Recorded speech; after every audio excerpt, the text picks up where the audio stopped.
Life threats जो है celebrities के साथ में होना, it is normal thing. Development के तौर पे अभी फ़िलहाल रोड्स अच्छे हो गए हैं। मतलब रोड्स में अच्छा खासा मिनिस्ट्री ऑफ रोड्स ने काम अच्छा किया है बीजेपी गवर्नमेंट ने। बाकी ऐसी सरकार आए जो यहाँ के लोगों को सुरक्षा जो है बहाल करेगी। रोज़गार नहीं है, युवा आज बेरोज़गार बैठे हैं, घर पे बैठे हैं और नौकरी की अभी नहीं है। मतलब this government which is in rule from the last 10 years। Law and order के अंदर बहुत grossly they have failed to provide security अपने लोगों के लिए। सुरक्षा बहाल करने में वो कहीं ना कहीं फेल हुए हैं और इसके ऊपर काम करना ज़रूरी है। हाँ, यूथ ने तो डिसाइड कर लिया है, चेंज होगा। अभी युवा पीढ़ी है, ये पढ़ी लिखी है, समझदार हो चुके हैं। इनको पता है कि कांग्रेस और बीजेपी एक सिक्के के दो पहलू है। अब 10 साल से तो एक गवर्नमेंट देखी है, तो पीपल ऑल्सो नीड चेंज। अभी चेंज होगा, देखते इस इलेक्शन में। नमस्कार, आप देख रहे हैं 4 PM में आपके साथ नफीसा खान। हमारी चुनावी यात्रा इस वक्त वहाँ खड़ी है जहाँ पर शाहरुख खान और सलमान खान वोट डालते हैं, यानी कि बांद्रा वेस्ट। ये विधानसभा लगती है और मेरे ठीक पीछे आपको शाहरुख खान जी का घर मन्नत दिखाई दे रहा होगा। दोपहर 12 बजे हैं और ऐसे में यहाँ जो लोगों की भीड़ है वो अक्सर देखने को मिलती है, चाहे रात के 12 बजे हो या फिर दिन के 12 बजे हो। शाहरुख खान की एक झलक पाने के लिए यहाँ पर लोग अलग अलग जगह से आते हैं। महाराष्ट्र के लोग भी होते हैं और देश के अलग अलग कोने से भी होते हैं। तो हमने सोचा कि जब हम चुनावी यात्रा पर हैं और समझ रहे हैं कि महाराष्ट्र का मिजाज क्या है, मुंबई वाले इस बार किसको जिता रहे हैं, तो इससे बेहतर जगह क्या होगी। ये वो विधानसभा जहाँ पर शाहरुख खान और सलमान खान वोट डालते हैं, जिनकी पहचान बॉलीवुड में सबसे ऊंचे लेवल पर है और जिनको लोग पसंद ही करते हैं। तो सीधा चर्चा की शुरुआत करते हैं। पहले पीछे का नज़ारा दिखा देते हैं। बैंड स्टैंड इसे कहा जाता है। समुंदर किनारे लोग यहाँ पर वक्त बिताने भी आते हैं। आपको हर लोग दिख रहे होंगे जो यहाँ अच्छा समय बिताने आए हैं। तो चलिए इनके समय से थोड़ा सा समय लिया जाए और ये जाना जाए कि यहाँ मिजाज क्या कहता है, इस सीट पर लोग क्या देख रहे हैं, क्या समझ रहे हैं और इस बार चुनावों में क्या करने वाले हैं। तो मेरे साथ युवा लोग जुड़ चुके हैं। युवाओं के मुद्दे क्या हैं और कुछ मुद्दे हैं भी या सिर्फ पार्टी निशान पर युवा इस बार जा रहा है। शुरुआत सर आपसे करती हूँ। शाहरुख खान के घर के सामने खड़े हैं और आपका जो गेटअप है बिल्कुल ऐसा लग रहा है कि हीरो ही हैं आप। Basically I work at the Bombay high court. We are speak in Hindi please. हाँ जी। तो हमारा अभी एग्ज़ाम है 3 बजे। सो वी जस्ट हम यहाँ पे बस थोड़ा सा चिल करने आए हैं अभी समंदर के पास में। एंड थोड़ी देर से हमारा एग्ज़ाम रहेगा, तो हम ये एग्ज़ाम के लिए जाने वाले हैं। थोड़ा सा इधर आ जाइएगा। किस चीज़ का एग्ज़ाम है सर आपका? LLM का है, मास्टर्स ऑफ लॉ। यस। तो आप लॉयर साहब हैं जी। तो वकील साहब ये बताइए कि कितने कानूनी मुद्दे यहाँ पर हैं, क्योंकि जहाँ हम खड़े हैं शाहरुख खान को भी धमकी मिल चुकी है। कुछ ही दूरी पर सलमान खान का घर है, जिनकी आज़ादी इस वक्त छिन चुकी है, जिनके पिता सलीम खान ये कह रहे हैं कि हम आज़ादी इस वक्त खो चुके हैं क्योंकि धमकियाँ लगातार आ रही हैं। और इसी इलाके के जो पूर्व विधायक रहे हैं बाबा सिद्दीकी, उनका हत्या का मामला सामने आया, तो कानून व्यवस्था को लेकर मुद्दे उठने लग गए। क्या लॉ एंड ऑर्डर यहाँ पर वीक है, स्ट्रॉन्ग होना चाहिए? देखिए कैसा है, लाइफ थ्रेट्स जो है सेलिब्रिटीज़ के साथ में होना, it is normal thing. When आपको जब लोकप्रियता मिल जाती है देश के अंदर, तो जाहिर सी बात है कि आपको जो है आपकी डेवलपमेंट से या आपकी प्रोग्रेस से लोगों को तकलीफ़ दिक्कतें होती है। और लाइफ थ्रेट्स तो it's casual thing in Mumbai. तो बस लॉ एंड ऑर्डर का ऐसा है कि सेलिब्रिटीज़ को जो है फ्रॉम द पुलिस मशीनरीज उनको सिक्योरिटी देने का हमारा लॉ एंड ऑर्डर का ही रिस्पॉन्सिबिलिटी होता है। थ्रेट्स आना और मर्डर होना दोनों में फ़र्क है। धमकी मिलती है, अभी स्टार को धमकियाँ मिल रही हैं, लेकिन बाबा सिद्दीकी जो है कि पूर्व वो रहे हैं विधायक, उनकी हत्या हुई, आप लोगों ने भी सुना होगा। क्या ये बड़ा मुद्दा है? जी सर, जी। कहीं ना कहीं जो है the law and order has failed. यहाँ पर बहुत बुरी तरीके से फेल हुआ है law and order, and we deeply regret that. But हमको हमारे देश के कानून में पूरा विश्वास है और आने वाली सरकारें जो है इस चीज़ का ध्यान रखेंगी, इसकी हमको अपेक्षा है। So we are looking forward. हम आगे देख रहे हैं कि ऐसी सरकार आए जो यहाँ के लोगों को सुरक्षा जो है बहाल करेगी। तो क्या प्रेजेंट गवर्नमेंट जो है एनडीए सरकार, क्या वो फेल हो चुकी है, विफल हो चुकी है कानून व्यवस्था को मजबूत करने में और लोगों को सुरक्षा देने में? कहीं ना कहीं अभी जब बाबा सिद्दीकी जैसे लोगों की अगर हत्याएं हो रही है तो डेफिनेटली कुछ ना कुछ लेक्यूना आ रहा है स्टेट गवर्नमेंट के अंदर भी। लॉ एंड ऑर्डर के अंदर बहुत grossly they have failed to provide security अपने लोगों के लिए।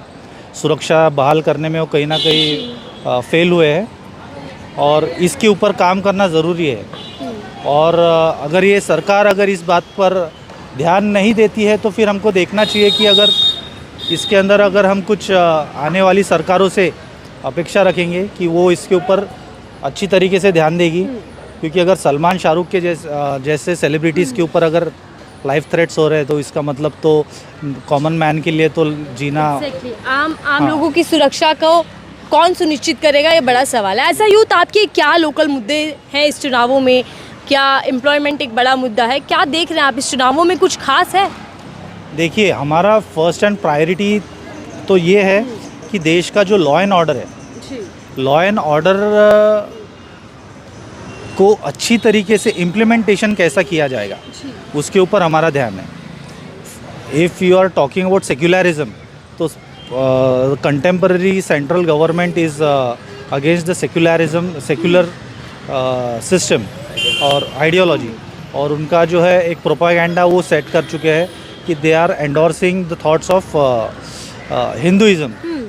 तो जहाँ पे हर समाज के लोग, हर तबके के लोग भारत के अंदर रहते हैं, तो उनके लिए जो है न्याय और सुरक्षा सुनिश्चित करना ये यहाँ के सेंट्रल और स्टेट गवर्नमेंट की नैतिक रिस्पॉन्सिबिलिटी है कि regardless of their caste, creed and culture उनको सुरक्षा बहाल कैसी की जाएगी, ये सेंट्रल और स्टेट गवर्नमेंट का रिस्पॉन्सिबिलिटी है।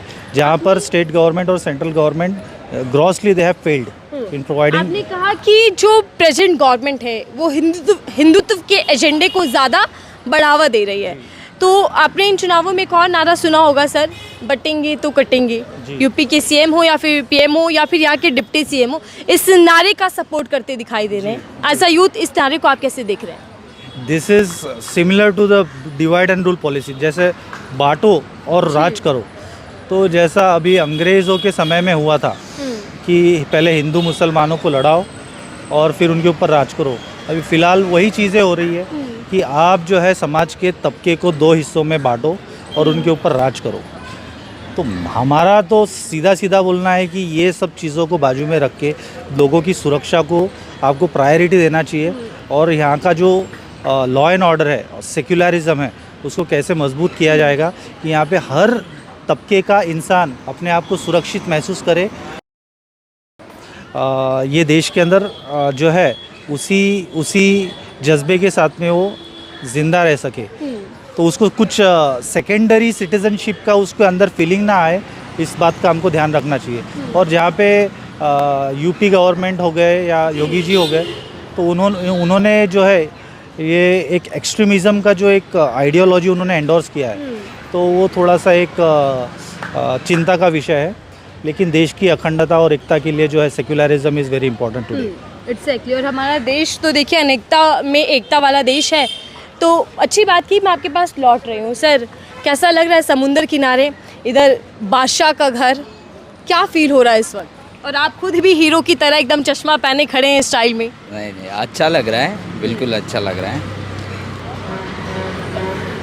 और क्या करते हैं आप? I practise in Bombay high court Nagpur bench. तो कैसा चल रहा है आपका अभी? प्रैक्टिस कैसी चल रही है? प्रैक्टिस अच्छी चल रही है अभी, अच्छी चल रही क्या आप तीनों एक ही साथ हैं? आप दूर दूर भाग रहे हैं, ऐसा क्यों? है। आपके मित्र हैं ये भी? हाँ, मित्र ही है हमारा। तो वो आपसे बड़ा दूर दूर भाग रहे हैं? नहीं, हमसे नहीं भाग रहे हो। He is basically shy and he is introvert, and therefore he is not comfortable in yeah. तो आप बताइए, आपके क्या मुद्दे हैं इन चुनावों में?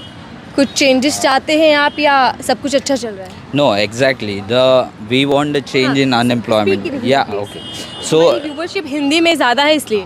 हमारे देश में सबसे बड़ा मुद्दा अभी आज अनएम्प्लॉयमेंट का है। रोज़गार नहीं है, युवा आज बेरोज़गार बैठे हैं, घर पे बैठे हैं, और नौकरी की अभी नहीं है। मतलब this government which is in rule from the last 10 years is not providing the jobs that youth need. So employment is the big issue right now. So उसके ऊपर काम होना चाहिए। और अभी जो चुनाव आ रहा है तो इलेक्शन में जितनी भी जनता है जो वोट करेंगी, वोट करना चाहिए एक्चुअली, वोट करना चाहिए फॉर द चेंज। बिकॉज अगर गवर्नमेंट अच्छी रहेंगी तभी लॉ एंड ऑर्डर भी सिक्योर रहेगा और स्ट्रांग रहेगा। तो क्या युवाओं को लेकर, रोजगार को लेकर सरकार का ध्यान नहीं है, कामकाज पूरे क्षेत्र में नहीं किया जा रहा? नहीं, दिख तो नहीं रहा है वैसे, मतलब अभी। अच्छा, अगर मैं पूछूं सरकार का क्या काम आपको दिख रहा है, कोई ऐसा काम जो डेवलपमेंट के तौर पर देखा जा सके या बताया जा सके? डेवलपमेंट के तौर पे अभी फ़िलहाल रोड्स अच्छे हो गए हैं। मतलब रोड्स में अच्छा खासा मिनिस्ट्री ऑफ रोड्स ने काम अच्छा किया है बीजेपी गवर्नमेंट ने। बाकी ज़्यादा कुछ चेंज नहीं है। बेसिक नीड्स जो होती हैं वो थोड़ी पीछे हो रही है। बेसिक नीड्स लोगों की थोड़ी सेकेंडरी देख रहे हैं, जिसको प्राइमरी देखना चाहिए। तो अगर मैं पूछूं महाराष्ट्र के लिए कौन सी गवर्नमेंट अच्छी है, कौन, किससे आप लोगों को उम्मीदें हैं, महायुति फिर महाअघाड़ी, किससे ज़्यादा विश्वास बन पा रहा है? देखिए अभी हमने अभी जो यूपीए की गवर्नमेंट है वो देखी, ठीक है। तो अभी तो चेंज होना चाहिए। मतलब भी कांग्रेस भी एक मतलब अपोजिशन में अच्छा है, तो मतलब देख सकते हैं चेंज के लिए। अगर अब 10 साल से तो एक गवर्नमेंट देखी है, तो पीपल ऑल्सो नीड चेंज। अभी चेंज होगा, देखते हैं इस इलेक्शन में 2024। लेकिन महाराष्ट्र के अंदर एनडीए की सरकार है, एकनाथ शिंदे जी मुख्यमंत्री हैं और जिसमें सबसे बड़ी पार्टी बीजेपी की है। डिप्टी सीएम फडणवीस साहब, उन्होंने काम किया क्योंकि वो तो पहले मुख्यमंत्री भी रह चुके हैं 2014 में। महाराष्ट्र की तस्वीर कितनी बदली महायुति सरकार में, या फिर महाअघाड़ी सरकार ज़्यादा अच्छी हुआ करती थी? देखिए कंपेयर, महाअघाड़ी में कांग्रेस है, उद्धव ठाकरे जी हैं, शिवसेना यानी कि, और एनसीपी शरद पवार है। तो क्या इन तीनों पर ज़्यादा विश्वास बन रहा है? अभी फ़िलहाल तो मतलब देखा जाए तो जनता में तो वही लग रहा है। जनता में तो अभी चेंज की डिमांड हो रही है, तो मोस्टली अभी चेंज दिखेगा इलेक्शन में। अभी 2024 में अपने को चेंज दिखेगा, चाहिए भी। तो क्या ये यूथ ने डिसाइड कर लिया कि इस बार हम चेंज की ओर हैं? हाँ, यूथ ने तो डिसाइड कर लिया है, चेंज होगा अभी। आप भी थोड़ा सा बात कर लीजिए सर, नाम ही बता दीजिए। तो मेरा नाम श्रीनिवास है। श्रीनिवास जी, कैसा चल रहा है? आप तो बड़े नर्वस हो गए हैं। क्या फर्स्ट टाइम है आपका जब आप बात कर रहे हैं? हाँ, मतलब माइक पे और ऐसे कैमरे पे तो पहली बार बात कर रहा हूँ। अच्छा, ठीक है। यस। तो हम ज़्यादा परेशान नहीं करेंगे आपको। Basically introvert, therefore हाँ। he is introvert and he is uncomfortable while dealing in the matter. Okay, but still मैं आपसे सवाल तो पूछूंगी। जब मैं सवाल पूछने आई हूँ तो पूछ कर ही जाती हूँ, और युवाओं से ज़रूरी है जानना आपके क्या मुद्दे हैं इस बार, लोकल मुद्दा क्या है, यूथ क्या देख रहा है कि किस गवर्नमेंट में ज़्यादा यूथ को लेकर काम होता है? मुझे तो ऐसा लगता है कि अभी महायुति जो है, जो अभी करंट जो गवर्नमेंट है, तो वही आना चाहिए। क्योंकि बेसिकली मैं भी बीजेपी को ही फॉलो करता हूँ, क्योंकि हमारा कॉन्स्टिट्यूंसी शिरडी है, शिरडी कॉन्स्टिट्यूंसी, और वहाँ के राधा कृष्ण विखे जो है वो भी हमारे मतलब क्लोज रिलेटिव्स भी है। तो मेरे बेसिकली अच्छा, क्लोज है इसीलिए? हाँ, बेसिकली मेरे फादर भी उनके लॉयर ही है, लॉ ऑफिसर ही है उनके, और अभी वो सिटिंग मिनिस्टर भी है, अभी रेवेन्यू मिनिस्टर भी है अभी वो। So that's why you are going with BJP. Yes. Father is a high court judge. His father is a high court judge basically. जज हैं वो, और आप वकील की तैयारी कर शायद प्रैक्टिस पर भी हैं। हाँ, अभी यही साल 2024 में पास आउट हो तो गया। सिर्फ बीजेपी को पसंद करने की वजह सिर्फ यही है कि आपके पारिवारिक रिश्ते हैं और करीबी हैं आप? पारिवारिक रिश्ते भी वो भी एक रीज़न है, और बाकी जो उन्होंने डेवलपमेंट या ग्रोथ भी की है, रेवेन्यू मैटर्स में भी बोल सकते क्या हैं। क्या गवर्नमेंट ने काम किया, क्या ग्रोथ हुई है आप लोगों की? अभी बेसिकली अगर उनके बारे में बात किया जाए, रेवेन्यू मिनिस्टर जो है अभी, तो उन्होंने फार्मर्स को भी बहुत न्याय दिलाया है। मतलब उनको उनकी ज़मीनें जो भी लाडकी बहीण लाडकी ताईची सारख्या योजना आणून दिल्या आहेत। स्कीम्स योजना अच्छी है। देखिए हमारा ऐसा मानना है, या चुनावी lollipop. This is just before prior to the elections they have just given you इसलिए समथिंग। कांग्रेस ने भी डबल जो अमाउंट है वो भी की है। 60 साल कहा उन्होंने अमाउंट दी है। हमारा कॉपी किया है ना बीजेपी का। आप सब लोग बीजेपी का कॉपी करते हैं। हाँ, हमारा सीधा एलिगेशन है हम अगर कि 2100 आप रुपए दे रहे हैं सिर्फ तो आप 3000 रुपए दे आप सिर्फ रिलीजियस पॉलिटिक्स खेल सकते हो। The basic things which the citizens of India are required and which they are craving for, is employment. हाँ, तो जब सबसे महत्वपूर्ण मुद्दा ये आज देश के सामने है वो है एम्प्लॉयमेंट का। और दूसरी बात कि जो हर तबके के लोग हैं, जिसके अंदर मुसलमान हो गए या माइनॉरिटीज़ हो गए, इनकी सुरक्षा का आपकी सरकार जो है ये एक एक्सट्रीमिस्ट आइडियोलॉजी। की अगर बात की जाए मैम, तो एम्प्लॉयमेंट में अभी जो ग्रेजुएटेड स्टूडेंट्स है या फिर जो 12 पास है उनके लिए भी हमारे सरकार ने योजना लाई है। लाइक जो 12 पास है उनको 8,000, जो ग्रेजुएटेड है उनको 10,000। मतलब बेसिकली जो जॉब नहीं कर पा रहे हैं वो उस चीज़ का फ़ायदा उठा सकते हैं वो योजना का। लेकिन उन्होंने एक एलिगेशन लगाया जो कि बहुत ज़रूरी भी कह लीजिए या फिर कह लीजिए कि जो सबसे ज़्यादा बीजेपी पर लगता है कि बीजेपी हिंदू मुस्लिम की ही राजनीति करती आई है, वही कर सकती। कांग्रेस का भी मुझे ये लगता है, कांग्रेस अपन सब बोलते हैं कि सेक्युलर है, उन्होंने भी बहुत मुस्लिम लोगों को भी बहुत सपोर्ट किया है उन्होंने भी। तो अगर बीजेपी अगर हिंदुत्व है तो उसमें भी कहने को कोई दिक्कत नहीं है। सपोर्ट करना अलग चीज़ होती है और बांटना अलग, क्या यही फ़र्क है क्या कि किसी को सपोर्ट करना और बराबरी के साथ लेकर चलना? एक ज़माना था जब लोग पढ़े लिखे नहीं हुआ करते थे।